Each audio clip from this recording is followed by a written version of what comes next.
ଲଗାଣ ବର୍ଷାରେ ଅନେକ ଅଞ୍ଚଳରେ କିଛି ଗ୍ରାମାଞ୍ଚଳ ମାନଙ୍କର ମଧ୍ୟ ପ୍ରଭାବିତରେ ହୋଇଛନ୍ତି ଲୋକେ ଯେହେତୁ ଲଗାତାର ଭାବରେ ଲଗାଣ 4-5 ଦିନ ଯେତେବେଳେ ବର୍ଷା ହେଇଛି ରାଜ୍ୟର ବିଭିନ୍ନ ଜିଲ୍ଲା ସಮೇତ କନ୍ଧମାଳରେ ମଧ୍ୟ ଅନବରତ ବର୍ଷା ହେଇଛି ଏବଂ ବର୍ଷା ଫଳରେ ବିଭିନ୍ନ ଦୁର୍ଗମ ଅଞ୍ଚଳରେ ଏବଂ ଯେଉଁ ଗ୍ରାମାଞ୍ଚଳ ମାନଙ୍କର କଥା କିମ୍ବା ସହରାଞ୍ଚଳରେ ମଧ୍ୟ ବହୁତ କିଛି ପ୍ରଭାବ ହେଇଛି ଯେଉଁ ପ୍ରଭାବିତ ହେଇଛନ୍ତି ତା ମଧ୍ୟରୁ ବର୍ତ୍ତମାନ ଆଜି ଆମେ ପହଞ୍ଚିଥିଲୁ କନ୍ଧମାଳ ଜିଲ୍ଲାର ବାଲିଗୁଡ଼ା ବ୍ଲକର ସେନ୍ଦ୍ରିଙ୍ଗା ପଞ୍ଚାୟତକୁ ପହଞ୍ଚିଥିଲୁ ଏବଂ ସେ ପଞ୍ଚାୟତର ଯେଉଁ ପାଙ୍ଗାପଡ଼ା ସାହି ରହିଛି ଆମେ ସେ ସାହିକୁ ପହଞ୍ଚିଥିଲୁ ଏବଂ ସାହିର ଗୋଟେ ଘଟଣାଟେ ଦେଖିବି ସୌଭାଗ୍ୟବଶତଃ ତାଙ୍କର ଯେଉଁ ଜୀବନ ଚାଲିଯିବା କଥା କିନ୍ତୁ ସିଏ ବର୍ତ୍ତମାନ ତାଙ୍କ ପରିବାର ଯେତେ ଜଣ ଅଛନ୍ତି ସେମାନେ ସୁରକ୍ଷିତ ଅଛନ୍ତି। ଦେଖନ୍ତୁ ଏତେ ବଡ଼ ବିରାଟ ଆମ୍ବ ଗଛଟି ଘର ଉପରେ ପଡ଼ିଯାଇଛି ଏବଂ ଯାହାରି ଫଳରେ ପଛ ଘରର ଯେଉଁ ପଛ ଭାଗର ସମ୍ପୂର୍ଣ୍ଣ ଟିଣ ନଷ୍ଟ ହେବା ସହିତ ସେମାନେ ମଧ୍ୟ ସେ ଘର ଭିତରେ ଶୋଇଥିଲେ ବିଳମ୍ବିତ ରାତିରେ ଘଟଣାଟି ଘଟିଛି ଏବଂ ମୁଁ ସିଧାସଳଖ ସେ ଘରକୁ ଯିବି ଜଣେ ଯିଏକି ଘରର ଯିଏ ମା ଅଛନ୍ତି ସେ ମାଆଙ୍କୁ ମୁଁ ଦେଖେଇବି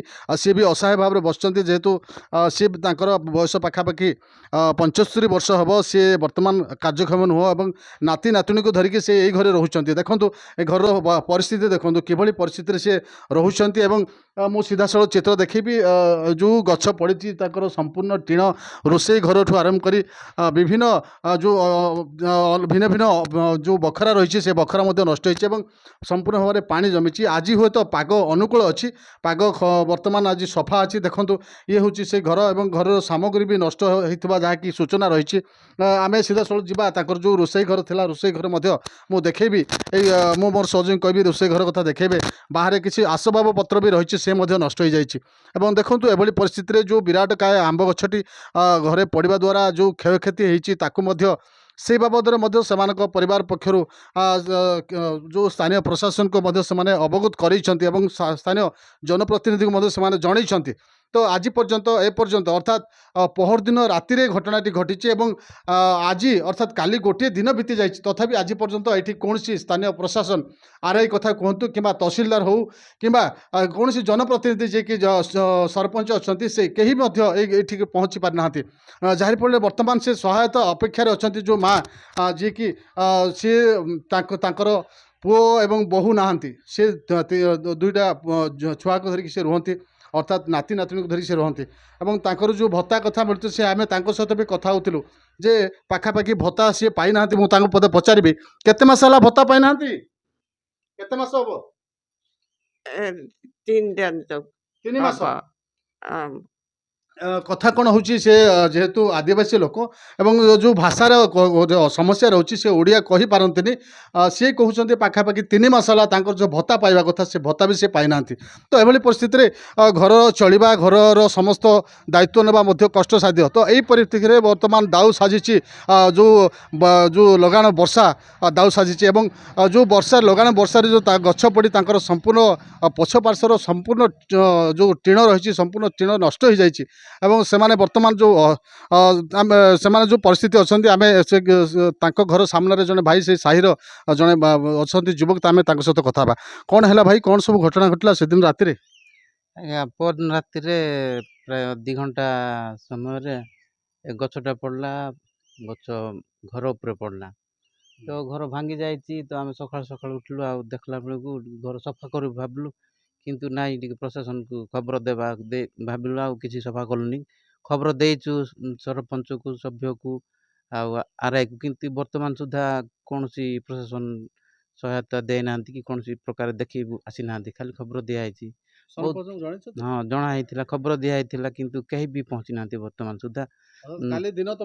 ଦିନ 24 ଘଣ୍ଟା ପରେ ବିତିଗଲାଣି କୌଣସି କାହାର ଖୋଜ ଖବର ନାହିଁ। ଯଦି ବି ଆଜି ପାଗ ଆଜି ଟିକେ ଭଲ ଅଛି କିନ୍ତୁ ଦୈନନ୍ଦିନରେ ଅଛନ୍ତି ପରିବାର।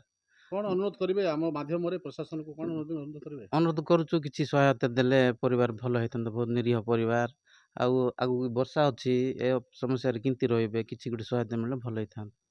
ଆପଣ ସିଧାସଳଖ ଭାବରେ ଶୁଣୁଥିଲେ ଭାଇଙ୍କର ପ୍ରତିକ୍ରିୟା ବି ଥିଲା ଯେ ଯେହେତୁ ଅସହାୟ ପରିବାର ଅଛନ୍ତି ତାଙ୍କୁ ଯଦି କୌଣସି ପ୍ରକାର ପ୍ରଶାସନ ପକ୍ଷରୁ ଯେଉଁ ରିଲିଫ୍ ସିଷ୍ଟମ୍ ଅଛି ରିଲିଫ୍ର ଯେଉଁ ପାଲ ଦେବା କଥା ଏବଂ ଯାହା ବି ଶୁଖିଲା ଯେଉଁ ଖାଦ୍ୟ ସାମଗ୍ରୀ ଦେବା କଥା ସେସବୁ ବ୍ୟବସ୍ଥା ବି ପହଞ୍ଚି ପାରିନି ଯାହାରି ଫଳରେ ସେମାନେ ଅପେକ୍ଷାରେ ଅଛନ୍ତି କେବେ ପ୍ରଶାସନ ଆସିବେ, ପ୍ରଶାସନ ତାଙ୍କୁ କିଛି ସହାୟତା ଯୋଗାଇବେ। ତ ବର୍ତ୍ତମାନ ତାଙ୍କ ଘରର ଯୋଉ ବୁଢ଼ୀମା ରହିଛନ୍ତି ତାଙ୍କର ନାତି ଅଛନ୍ତି ଯିଏକି ତାଙ୍କ ପୁଅର ପୁଅ ଅଛନ୍ତି ଆମେ ତାଙ୍କ ସହିତ କଥା ହେବା। ସିଏ ବି ରାତିରେ ସେ ଘରେ ଭିତରେ ଶୋଇଥିଲେ ଏବଂ ଯୋଉ ଗଛ ପଡ଼ିଲା ତାପରେ କ'ଣ ଘଟଣା ହେଲା ଆମେ ତାଙ୍କ ସହିତ କଥା ହେବା। କ'ଣ ହେଲା ସବୁ ଭାଇ ଘଟଣା? ରାତି 2ଟାରେ ମାନେ ବର୍ଷା ଜବର ହଉଥିଲା ସେତେବେଳକୁ ଗଛଟା ପଡ଼ିଲା। ଆମେ ତ ସମସ୍ତେ ଶୋଇଥିଲୁ। ଶୋଇଲା ଭିତରେ ସେ 2ଟା କି 2ଟା 10 ହଉଥିଲା ସେତେବେଳକୁ ଗଛ ପଡ଼ିଲା। ପଡ଼ିବାରୁ ଘର ଉପରେ ସବୁ ବାଜିଗଲା ସବୁ ଗଛଟା କ'ଣ କି ନାହିଁ ଢାଳ ଫାଳ ସବୁ ଭାଙ୍ଗିକି ଘର ଭିତରୁ ଯେତେବେଳେ ପଡ଼ିଲା ମୁଁ ଉଠିକି ମୋବାଇଲ ଖୋଜିକି ଲାଇଟ୍ ମାରିକି ଦେଖିଲା ବେଳକୁ ଗଛ ଘର ଉପରେ ପଡ଼ି ଯାଇଛି ଆଉ। ତାପରେ ବାହାରକୁ ବାହାରିକି ଆଇଲି ତାପରେ ଭୟଭୀତ ହେଇଗଲ? ତାପରେ ଦେଖିଲି ଯେ ଗଛ ପଡ଼ିଛି ସତକୁ ସତ। ତାପରେ ମୁଁ ଆଉ ଶୋଇନି ରାତି ଯାକ, ବର୍ଷା ତ ହଉଥିଲା ଜବର। ତାପରେ ସରପଞ୍ଚକୁ କିମ୍ବା କାହାକୁ ଜଣେଇଛନ୍ତି କିଛି? ସରପଞ୍ଚକୁ ଫଟୋ ଉଠାଇକି ହ୍ୱାଟ୍ସଅପ୍ କରାହେଇଛି। ଆଉ ଆରଆଇଙ୍କୁ ସେ ଆର୍ଆଇଙ୍କୁ ବି କରାହେଇଛି, ତାଙ୍କେ ଆସିନାହାନ୍ତି। ଏପର୍ଯ୍ୟନ୍ତ ଆସିନାହାନ୍ତି? କାଲି ନା। କେହି ଆସିନାହାନ୍ତି? ନାଇଁ କାଲି କେହି ଆନ୍ତି। ବର୍ଷା ବି କାଲି ଜବର ହଉଥିଲା, ବେଶୀ ହଉଥିଲା ବର୍ଷା। ଆଚ୍ଛା। ଆପଣ ସିଧାସଳଖ ଭାବରେ ଶୁଣୁଥିଲେ ଯିଏକି ଘରେ ଥିଲେ ସିଏ ସବୁ ବିଷୟ ଅଙ୍ଗେ ନିଭେଇଛନ୍ତି, ସିଏ ମଧ୍ୟ କହୁଥିଲେ।